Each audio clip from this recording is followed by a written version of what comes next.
मैं भारत को भारतीयता की मान्यता के आधार पर फिर से खड़ा करना चाहता हूं, उस काम में लगा हूं। और ये घोटाले आजादी के समय से ही चल रहे हैं। आपको एक बहुत खराब बात कहना चाहता हूं, आजादी मिली 15 अगस्त 47 को, थोड़े दिन बाद ही सबसे बड़ा घोटाला हुआ था, जीप स्कैंडल। भारत के एक रक्षा मंत्री थे वीके कृष्ण मेनन, आपको याद हो, उन्होंने जीप खरीदी आर्मी के लिए, लेकिन जीप कागज पे खरीदी, वास्तव में नहीं है। पैसे चले गए, पेमेंट कर दिया एडवांस, जीप नहीं आई, आज तक नहीं आई वो जीप।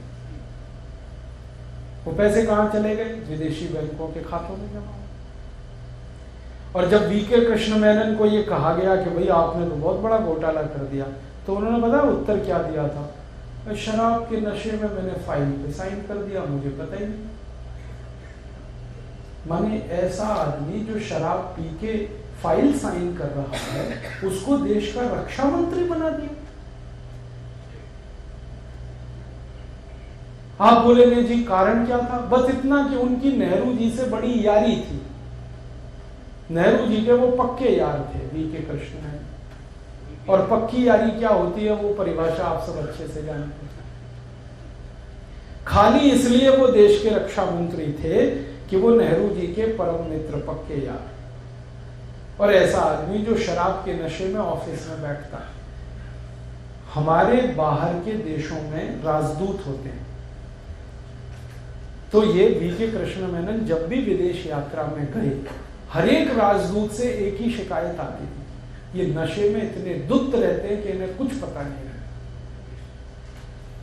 रहता। और शराब ही नहीं पीते थे, अफीम भी खाते, अफीम शराबी। ऐसे आदमी को भारत की आजादी के बाद पहला रक्षा मंत्री बना दिया। क्या होगा देश का? और उन्होंने सबसे बड़ा घोटाला किया, जीप स्कैंडल, करोड़ों रुपए देश के बर्बाद। फिर बाद में उनसे कहा गया भाई इस्तीफा दो, तो कहा इस्तीफा नहीं दूंगा। फिर नेहरू जी से कहा इनका इस्तीफा लो। नेहरू जी क्या कहा करते थे उस समय? नेहरू जी ये कहा करते थे, एक दिन पहले तक नेहरू जी, ये घोटाला होने के एक दिन पहले तक नेहरू जी ये कहते थे कि मेरे मंत्रिमंडल में और सरकार में कोई भ्रष्टाचार करेगा तो मैं बिजली के तार से उल्टा लटका दूंगा उसको। ये नेहरू जी कहा करते थे। और अगले दिन पता चला घोटाला हो गया, तो फिर नेहरू जी को कहा गया लटका दो इनको बिजली के तार से, ये रक्षा मंत्री हैं आप। तो नेहरू जी चुप हो गए, कुछ बोले ही नहीं, कई दिन नहीं बोले।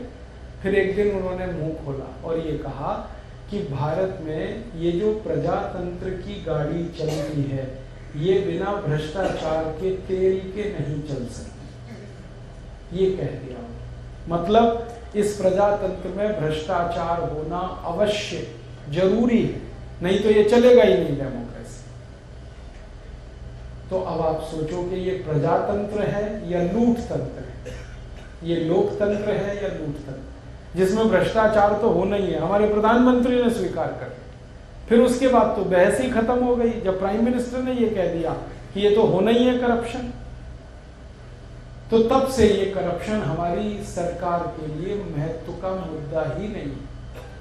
और फिर उसके बाद तो सबको खुली छूट मिल गई। जब प्राइम मिनिस्टर ने ये कह दिया कि भ्रष्टाचार तो होगा ही, तो जिसको जहां मौका मिला वो लग गया। एक बहुत बड़ा स्कैंडल हुआ नेहरू जी के ही जमाने में, चेक पिस्टल स्कैंडल। चेकोस्लोवाकिया नाम का एक देश, अब तो वो खत्म हो गया, अब तो उसके टुकड़े टुकड़े हो गए। पहले वो एक देश था, उनसे कुछ पिस्तौल खरीदी आर्मी के लिए, लेकिन वो पिस्तौल कागज पे आई, वास्तव में नहीं आई। पैसे चले गए, पिस्तौल नहीं आई। बहुत बड़ा घोटाला। फिर उसके बाद एक हुआ नागर वाला स्कैंडल, फिर एक हुआ मुंदड़ा स्कैंडल, और फिर तो लाइन लग गई, घोटाले घोटाले घोटाले। हम लोग इस पर थोड़ा अध्ययन कर रहे हैं, स्टडी कर रहे हैं, इसके कुछ दस्तावेज इकट्ठे कर रहे हैं, जानकारी ले रहे हैं। तो अब तक ये पता चला है कि सबसे पहला घोटाला जीप स्कैंडल, और आज का जो सबसे अंतिम घोटाला माना जाए ए राजा स्कैंडल, इतने बीच में जितने घोटाले हुए हैं उसमें भारत का 340 लाख करोड़ रुपए का नुकसान हो चुका है। 340 लाख करोड़। आप बोलेंगे ये कहां गया पैसा? ये सारा पैसा भ्रष्ट नेता और अधिकारियों ने अपने विदेशी खातों में जमा कर लिया। अभी स्विट्जरलैंड में भारत के भ्रष्ट नेताओं के 84,000 अकाउंट्स हैं। स्विट्जरलैंड बैंकों 330 बैंकें हैं, 84,000 अकाउंट्स हैं। उनमें इस समय 280 लाख करोड़ रुपए जमा है भ्रष्ट नेताओं का, अधिकारी। और स्विट्जरलैंड जैसे दुनिया में 70 देश हैं, जैसे एक पनामा नाम का छोटा सा देश है, वहां की बैंकों में इसी तरह से ट्रिनिडाड है, टोबैगो है, ऐसे छोटे छोटे देश हैं, टिम्बकटू माने बिल्कुल टापू जैसे, वहां की बैंकों में और 60 लाख करोड़ जमा इन्हीं भ्रष्ट नेताओं। 340 लाख करोड़ हमारा वहां चला गया। ये पैसा आपका है, ये पैसा मेरा है। आपने टैक्स में दिया, मैंने टैक्स में दिया, और हमने मेहनत से कमा के सरकार को ये टैक्स में दिया। भारत के लोग बड़े मेहनत से पैसे कमाते हैं, जो कमाते हैं वो ही जानते हैं कि पैसा कितनी मेहनत से आता है। सरकार हमसे टैक्स में ले लेती है, फिर ये भ्रष्ट नेता उसकी लूटमारी करते हैं। ये तकलीफ की बात है। हम टैक्स सरकारों को देते हैं, क्यों? क्योंकि हम मानते हैं उससे देश का विकास होगा। और सरकार ऐसा विज्ञापन करती है, रोज टीवी पे आप देखो, इनकम टैक्स भरो, सर्विस टैक्स भरो, आता है ना टीवी में एडवर्टीजमेंट, आप देश की तरक्की में मदद करोगे, विकास में मदद करोगे। ये झूठा विज्ञापन रोज हमें दिखाया जाता है। हम टैक्स भर रहे हैं अपनी तरफ से, भारतवासी पूरी मेहनत और ईमानदारी से कमा कमा के टैक्स देते हैं, और एक नहीं 64 तरह के टैक्स हम देते हैं जो दुनिया में कोई नहीं देता।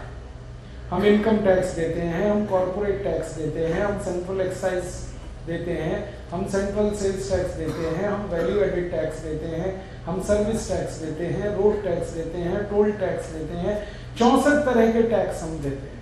शायद ही कोई देता है दुनिया में इतना टैक्स जितना भारत के लोग देते हैं। हमारी खून पसीने की कमाई में से देते हैं। आपको मैं एक सामान्य बात बताता हूं, आप जब जिंदगी में 100 रुपए कमाते हैं तो हर 100 रुपए में से 70 रुपए आपका टैक्स में चला जाता है। ये मालूम है आपको? डायरेक्ट और इनडायरेक्ट दोनों तरीके से। डायरेक्ट टैक्स में आप दे देते हैं इनकम टैक्स और कॉर्पोरेट टैक्स। कॉर्पोरेट टैक्स कंपनियां भरती हैं, लेकिन वो आपसे लेती हैं, कंपनी अपनी जेब से थोड़ी देती है। कंपनी जो कॉर्पोरेट टैक्स भर रही है उसका पैसा आपकी जेब से लेते हैं, अपनी वस्तुएं बेचकर महंगी। तो आप दो डायरेक्ट टैक्स देते हैं, एक तो कॉर्पोरेट टैक्स, दूसरा इनकम टैक्स, और बाकी 62 तरह के इनडायरेक्ट टैक्सेस देते हैं। बड़ा विचित्र देश है जहां इतने टैक्स हैं। हम उत्पादन करें तो उस पर टैक्स भरें, उत्पादन करके बेचें तो बेचने पर टैक्स भरें, बेचकर मुनाफा कमाएं तो मुनाफे पर टैक्स दें, अपने सामान को एक जगह से दूसरी जगह ले जाएं तो जहां से लेके आ रहे हैं वहां टैक्स दें, जहां लेके आए हैं वहां टैक्स दें, जिस सड़क पर से सामान जा रहा है उस सड़क का टैक्स दें, जिस पुल पर से जा रहा है उस पुल का टैक्स दें। हद हो गई भाई, इतने सारे टैक्स। और सरकार बार बार ये कहती है कि आपका टैक्स का पैसा गरीबों के विकास में, देश के विकास में लग रहा है। तो अब हम सरकार से पूछ रहे हैं कि हमारा पैसा अगर देश के विकास में और गरीबों के विकास में लग रहा है तो 64 साल में ये 340 लाख करोड़ विदेशी बैंकों में कैसे चला गया? दोस्तों, सबसे पहले तो चैनल सब्सक्राइब करें, फिर लाइक, कमेंट और शेयर करें, और हाँ, हमारा एंड्रॉयड ऐप डाउनलोड करना ना भूलें।